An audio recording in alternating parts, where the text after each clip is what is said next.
here today with Mike LeBlanc. So just for our audience and they can learn a little bit more about yourself, can you introduce yourself? I'll tell you a little bit about myself. Originally from Moncton. I was actually born in Montreal but raised in Moncton, and I came to university in Fredericton in 1986, so that's dating me a little bit, but had to be done. So I went to computer science here in '86, and at the time it was relatively a hot area until I got out looking for a job after that. So basically the job market wasn't great at that point, plus I had just gotten a newborn, so I decided to stick around and do my master's degree. So I ended up attending UNB for quite a few years with a bachelor's and master's degree in computer science, and decided to stick around here and build companies and raise a family in Fredericton. So you just mentioned there that you decided to build companies, and one of the first companies that you decided to build was IC Global, correct? Mm-hmm. When did you decide to make that, and how did you come to that decision to actually make the first jump? I'll tell you, it wasn't part of any master plan. When I think back as to what was going on at the time, I had started working for a company called Maritime Information Technology.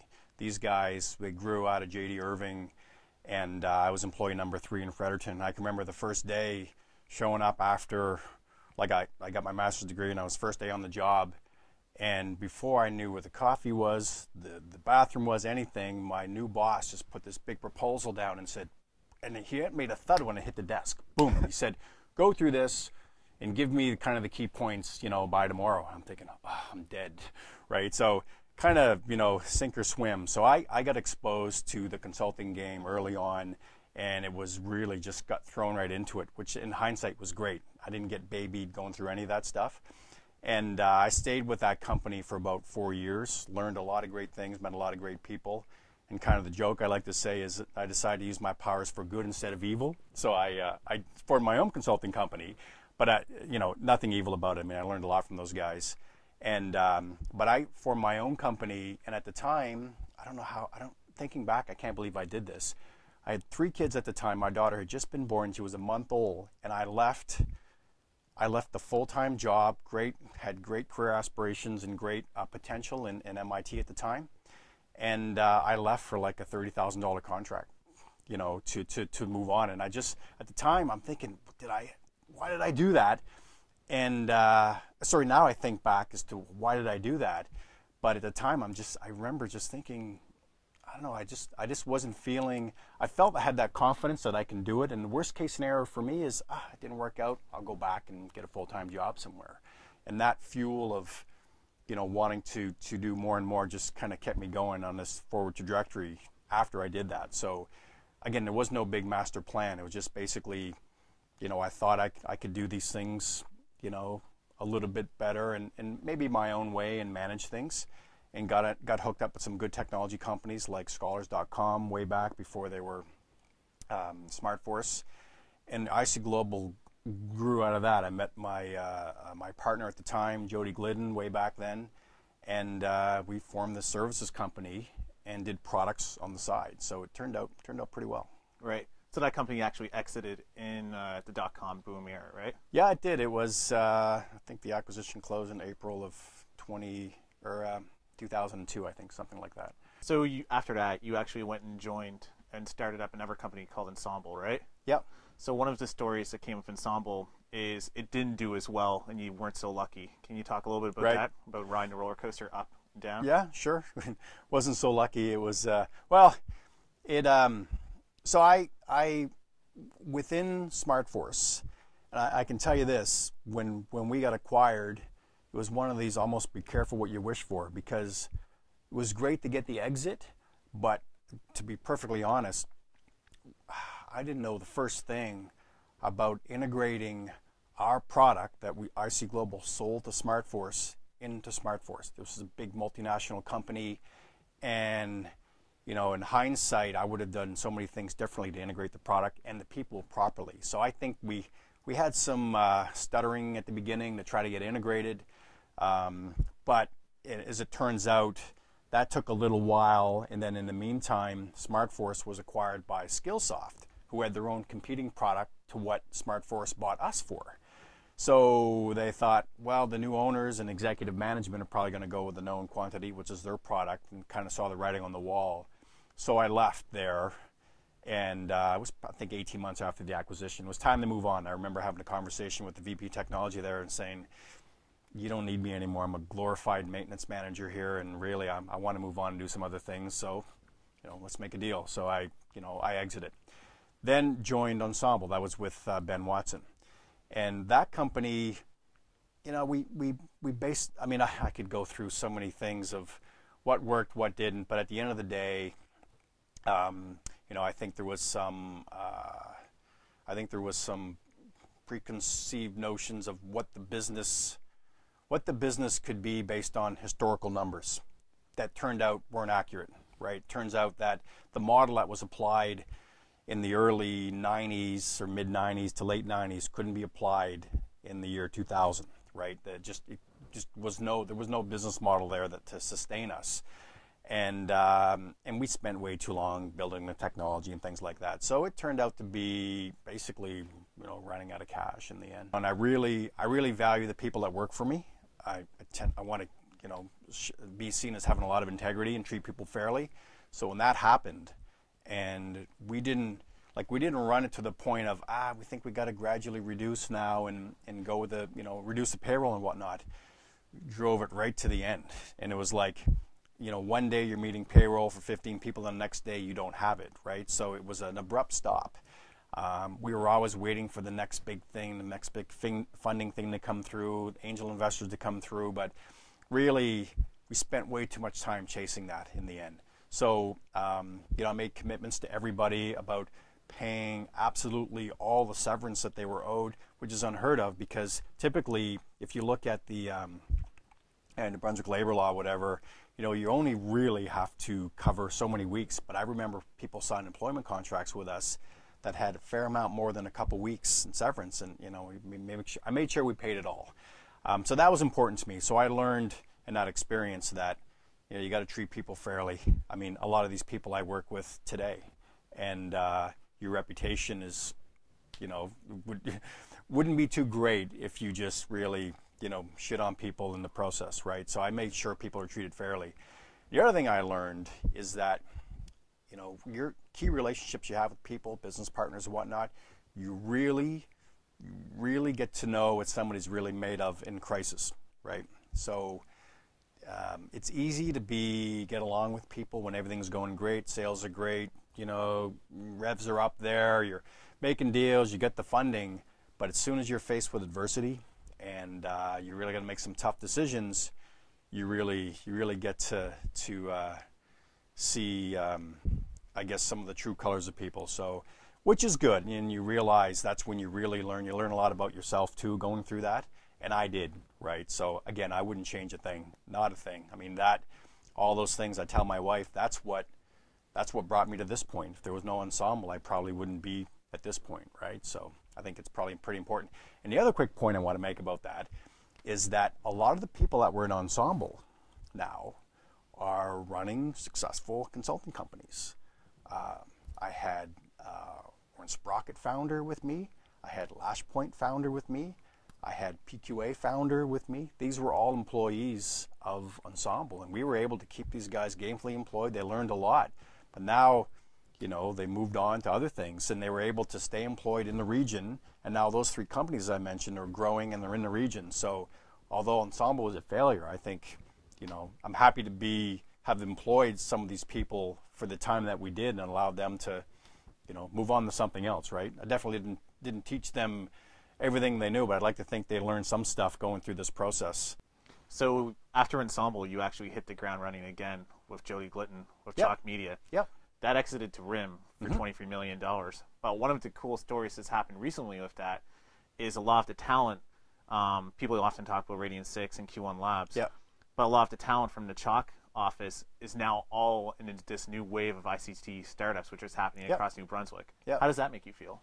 It's excellent. I think at the time that was a big story. And I just remember when I first heard that, and for the viewers, I was running the technology division of Chalk. So basically it looked after all software development, maintenance, and whatnot.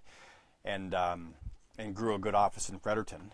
And so at the time when I first heard that RIM is interested in us, like this was at a very high level, I just thought, wow, wouldn't it be great to be able to bring research in motion at the time flying high to this province? And I remember thinking, wow, what a success story that would be. So, worked hard, very hard to bring those guys on. We went through so many due diligence sessions with their technology guys, some of the top technology guys in Canada, and having to defend our product and our architecture and whatnot to these guys.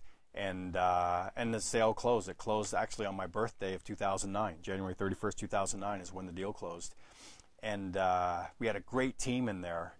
And, RIM went through some rough patches. I think they're finally coming out of it, but they had to really do a total transformation. But a lot of the people, like you mentioned, are now part of other startups. And I think, they did learn a lot in RIM. I learned a lot in Research in Motion. Now called BlackBerry, I guess.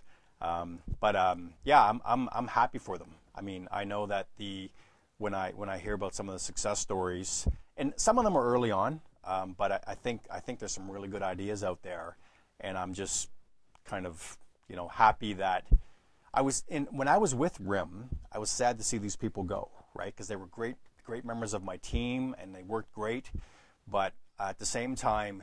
And I've been there myself. You can't say, oh, stay with us. I mean, you got to let people kind of explore some other opportunities. I remember when I go way back to when I left MIT, I gave my resignation in, and the gentleman there said he thinks I'm making a big mistake, and really just tore me up over leaving the company at the time. And I remember thinking, I'm never going to do that to anybody, right? I just thought it was the worst thing you could do to somebody who was like, I just want to try, right? So anyway, whenever people left RIM at the time, I would make sure I understood why. If it's something I could fix, I would try to fix it. But if it was like, listen, I just want to do some other stuff, then I'd be like, you know what? We're happy to have you back, but if you want to go, now's the time to do it, right? So I'm happy for everybody that went, and hopefully I can work with them again sometime. That's excellent. So now you're actually starting up your new company called Blue Spurs. Can you tell our audience a little bit about that? Sure. Well, I left RIM in, I think it was late summer of 2012.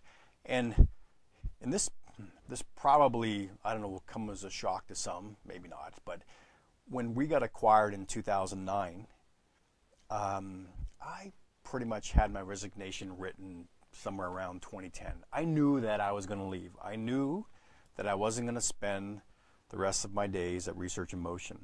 And so I was ready to go. I was ready to do something else. I felt what I wanted to do, though, was make sure that the Fredericton office was stable. I cared about the people in that office, and I wanted to make sure that there was the right leadership in place, and I got some phenomenal leaders in that office, so I think those guys are going to be totally fine. But over the years there, we went through a very rocky period with RIM, where we just, with the cuts they had and the attrition, people leaving, and learned a lot then as well. Again, you really learn when you're faced with adversity, and I remember having some tough discussions and some terrible things we had to do, just in terms of the cuts that had to happen. It wasn't great, but again, they had to be done, and we worked through it. But I knew that it required some stabilization. I couldn't leave at that point. I needed to make sure that we were going to be good. And now that the office in Fredericton is a strong office, they've got a great team there, very versatile. And so I was happy about that, but I was also happy I was moving on to something else.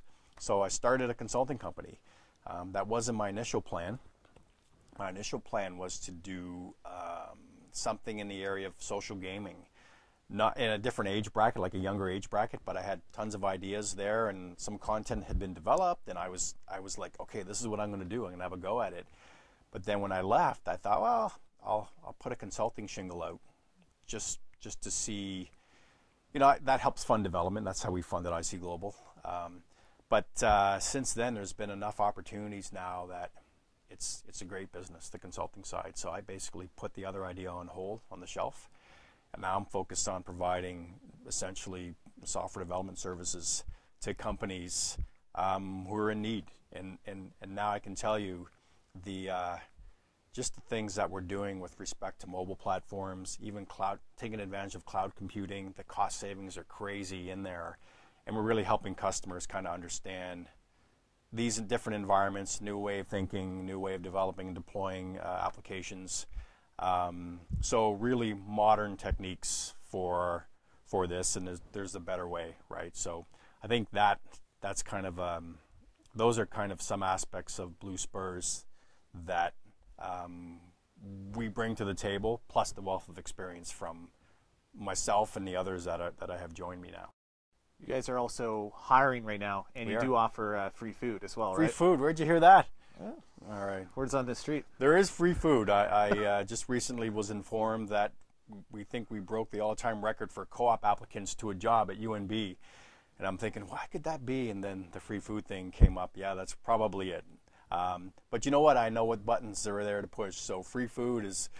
I had one of the guys work for me in RIM. He would always bring in food, like for the meetings, and people loved him. He was a great guy, but also the food didn't hurt either. So yes, free food. We try to bring in snacks and keep the fridge populated and things like that. But I do expect people to give me a good, full, honest day's work. And but those are just little things, right? You don't want to have to worry about that. And you know, I'm right now from an operational standpoint, I should mention that we're pretty lean, meaning that I've been able to take advantage of some in terms of how we run our operations and hosting, and just even electronic funds transfers for how we deal with our vendors and whatnot. Very low cost way, so I can keep the overhead to a minimum. So I can invest in things like that, and you know, to keep my employees happy, because without them, there's not much to Blue Spurs. So again, we want to continue to do that. But yes, you're right. The rumor's true. We do have free food. Excellent. Do you have any advice for anyone wishing to pursue entrepreneurship? In many cases, but excuse me. But the main point is to get that experience. So somebody out of school, yeah, maybe you come right out of school and you have a great idea, go with it. But if you're not really sure, start working for some companies, right? Get some experience, learn some technologies, grow your network, right? That's important. And then when you're young, even when you're not young, I mean, I'm not a good example of what to do, like, you know, newborn baby, you know, 3 kids, leave full-time job, go work for a small contract or whatever. But you got to take risks, right? And some people are more risk adverse than others. But that'll be a thing. And the best thing that could happen is you fail, right? Well, when I think of it, I learn the most when I fail, like I said. But you'll learn a lot, and it sets you up for a huge success later on, right? Excellent. Thank you very much for your time, Mike, and we appreciate it. All right, it's my pleasure.